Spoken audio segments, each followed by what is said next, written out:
అయితే అంతకంటే ముందు ఇలాంటి పెద్దలు, వేదిక పైన ఆశించిన పెద్దలు అనుభవంతోనూ వాళ్ళ యొక్క జీవిత సారాన్ని చెప్పే 4 మాటలు దయచేసి వినండి నేను మిమ్మల్ని విజ్ఞప్తి చేసుకుంటా ఉన్నాను. పిల్లలు ఎవరన్నా చిల్డ్రన్ ఉన్నారు ఇక్కడ చేయొద్దండి. పిల్లలు ఎవరైనా స్టూడెంట్స్ ఎవరు ఉన్నారమ్మా? స్టూడెంట్స్ ఎవరైనా చేయొద్దండి. అంతేనా? అంతేనా? Right, okay, thank you. చాలా కలర్ఫుల్గా ఉందమ్మా. సరే, జనరల్గా మీరు ఏమనుకుంటారు? మామూలుగా ఎవరైనా మీరు స్టేజ్ మీద మాట్లాడుతుంటే, ఈ స్టేజ్ మీద ఎవరైనా మాట్లాడుతుంటే మైక్ ఇస్తుంటే ఏమనుకుంటారు? సార్ ఎంతమంది ఉన్నారు సార్ మాట్లాడేవాళ్ళు? ఇది అయిపోయిన తర్వాత మేము తొందరగా ప్రోగ్రామ్ స్టార్ట్ చేసుకోవాలా, మేము ఎంజాయ్ చేయాలా, త్వరగా మీ సోది ఆపేసి వెళ్ళిపోండి అనుకుంటారు. అంతేనా? అవునా? అవునా? నేను కూడా మీ వయసు నుంచి వచ్చిన వాడిని. నేను కూడా ఇలాగా పాఠశాలలో చదువుకున్న వాడిని. నేను కూడా మీలాగా విద్యార్థి దశ నుంచి వచ్చిన వాడిని. నేను అలా మీలాగా ఉన్నప్పుడు ఇలా అనుకోలేదు. మరేమనుకున్నా తెలుసా? తెలుసా? నేను మీలాగా విద్యార్థిగా ఉన్నప్పుడు స్టేజ్ మీద నుంచి ఎవరైనా మాట్లాడితే నేను అనుకునేవాడిని, నేను ఎప్పుడు వెళ్ళి ఆ స్టేజ్ మీద మళ్ళీ అలాగ నిలబడి మైక్ ఎత్తుకుని మాట్లాడతాను అనుకునేవాడిని. సో ఈరోజు దేవుడి దయ వల్ల, నా తల్లిదండ్రుల పుణ్యఫలము, నా గురుదేవులు, నా గురువులు నాకు ఇచ్చిన జ్ఞానం వలన నేను ఈరోజు ఈ స్థాయిలో ఉన్నాను. నలుగురితోనూ నాకు కూర్చోబట్టి వేదిక పంచుకొని వాళ్ళపై వేదిక నుంచి మాట్లాడే అవకాశాన్ని పొందాను. ఇదంతా కూడా అదృష్టమైతే కాదు, ఖచ్చితంగా దీని వెనక కష్టం ఉంది. కష్టపడితేనే విజయం సాధించింది. ఈరోజు యూనిఫామ్ వేసుకుని అబ్బా చేస్తారని మీరు అనుకుంటవచ్చు, కానీ ఈ యూనిఫామ్ వెనుక ఎన్ని రోజుల రక్త కన్నీరు ఉందో అది నాకు మాత్రమే తెలుసు. ఎందుకంటే ఏ స్థితి అయినా ఏ పొజిషన్ అయినా ఒక వ్యక్తికి అంత ఈజీగా రాదు. ఒక చిన్న కథ చెప్తాను మీకు, పిల్లలందరికీ కూడా ఈజీగా అర్థమయ్యేలాగా. అది చాలామందికి తెలిసిన కథ, నేను కూడా నా జీవితంలో ఆచరించే బాగా నమ్మే కథ. అది కథ కాదు, వాస్తవం కూడా. అది మీకు అందరికీ చాలామంది తెలిసి ఉంటుంది. అయినా కూడా ఒక 5 నిమిషాలు చెప్పేస్తాను. మీరందరూ కూడా తిరుమల గుడికి వెళ్ళి ఉంటారు, వెంకటేశ్వర స్వామి గుడికి వెళ్ళి ఉంటారు, స్వామి విగ్రహాన్ని చూసుంటారు. అవునా? ఎలా ఉందమ్మా విగ్రహం? అది ఎలా ఉంది? దేంతో చూసుంటారు విగ్రహాన్ని? గోల్డా గోల్డ్ లాగా కనిపిస్తుంది, కానీ గోల్డ్ విగ్రహం కాదు అది. మరేంటి?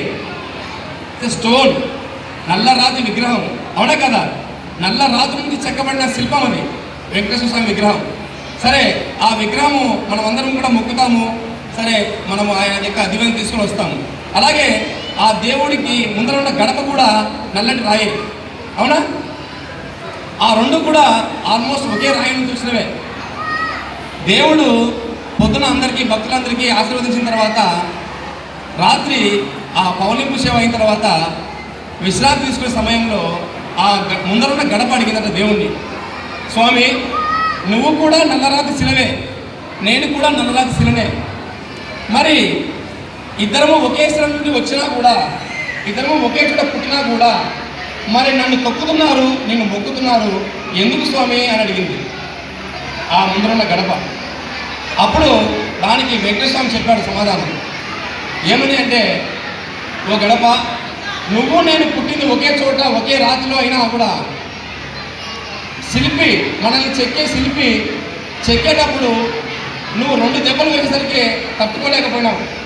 అందుకే నీకు తట్టుకునే శక్తి లేదని చెప్పేసి నేను ఎక్కువగా మోచకుండా అటు ఒక దెబ్బ ఇటు ఒక దెబ్బ 4 వైపు 4 దెబ్బలు వేసి గడపగా మార్చి నేను గడపగా ఫిక్స్ చేశాడు. మరి నన్ను చెక్కేటప్పుడు ఒక ముక్కు చెక్కాలంటే 1000 సార్లు, ఒక చెవు చెక్కాలంటే 2000 సార్లు, అలాగే కంటి చెక్కాలంటే దాదాపు 3000 సార్లు, ఇలా లక్షల సార్లు ఉలితో దెబ్బతో కొడితే నేను శిల నుంచి శిల్పాన్ని అయ్యాను, ఈ రూపం సంతరించుకున్నాను. ఇన్ని లక్షల దెబ్బలు నేను ఓర్చుకున్నాను కాబట్టి ఈరోజు దేవుడిగా అందరితో మొక్కుపడుతున్నాను, నువ్వు తొక్కబడుతున్నావు అని చెప్పాడు.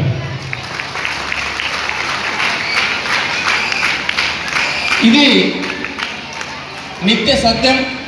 నేనైతే నా జీవితంలో ఖచ్చితంగా నేను నమ్ముతాను, ఆచరిస్తాను. ఎంత శక్తి, ఎంత నువ్వు కష్టాన్ని ఓర్చుకోగలిగిన శక్తి నువ్వు నీ దగ్గర ఉందో అంత షైన్ అవుతావు. వజ్రం కూడా చూస్తే మెరుస్తూ ఉంటుంది. మరి ఆ వజ్రము, మెరిసే వజ్రం వెనక స్నానం పడేటప్పుడు ఎన్నిసార్లు కోతకు గురైందో తెలుసా?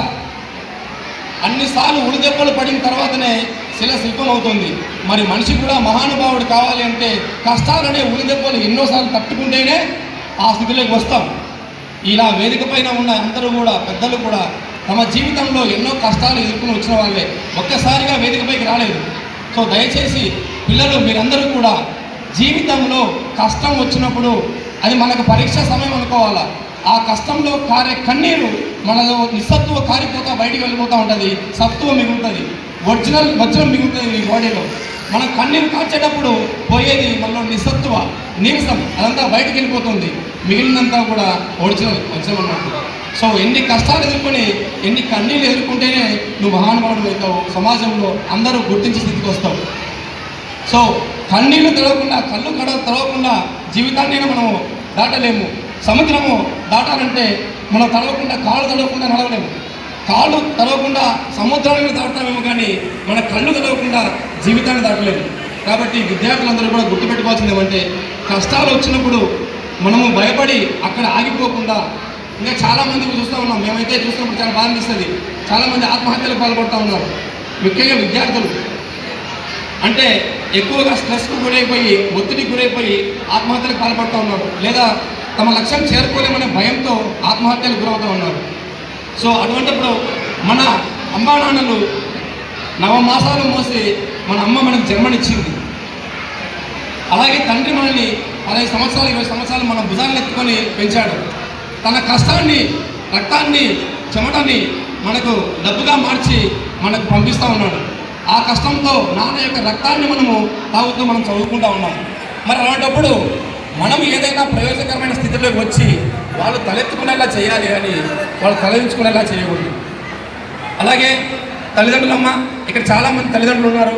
మీకు చిన్న విన్నపం, ముఖ్యంగా ప్రైవేట్ స్కూల్లో కానీ గవర్నమెంట్ స్కూల్లో కానీ ఈ మధ్య ఫ్యాషన్ ఏమైపోయిందంటే, తల్లిదండ్రులు వాళ్ళ పిల్లల్ని ఏమైనా కోప్పడినప్పుడు కానీ, పొరపాటు ఒక దెబ్బ వేసినప్పుడు కానీ టీచర్లతో అవగాహన పెట్టుకోవడం కానీ, టీచర్ల మీదకి ఎదురుదాడిపోవడం కానీ, లేకపోతే స్కూల్ యాజమాన్యంతో గొడవ పెట్టుకోవడం చేస్తూ ఉంటారు.